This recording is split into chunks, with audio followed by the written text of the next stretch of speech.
سامحوني إذا نحن نصير مهندسين وأطباء وتجار وصناع وبلاطين وحدادين ولا نعلم من الدين شيئا، يا ريتنا ما ولدنا على هالأرض.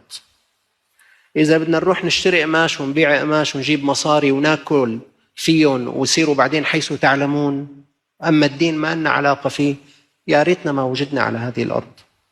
إذا ما بيكون ذكائك ومالك وعلمك وفهمك لخدمة هذا الدين، بدك تعمر الأرض مشان تخدم فيها الدين. أما يا إخوان عمارة الأرض بيساونا مصانع أسلحة ذرية بتخرب الكرة الأرضية لكذا كذا كرة أرضية. إذا بدنا نساوي مصانع تخرب كرة أرضية شو الفائدة؟ وإذا بدنا نساوي بنوك أعضاء يباع فيها أعضاء البشر، يا ريت لا صار عنا دكاترة ولا صار عنا صيادلة ولا صار عنا جراحين ولا صار عنا بنوك.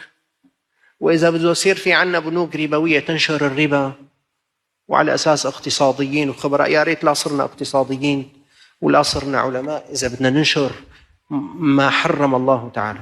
أنتم مسؤولون يا أخوان، كل واحد بيناتنا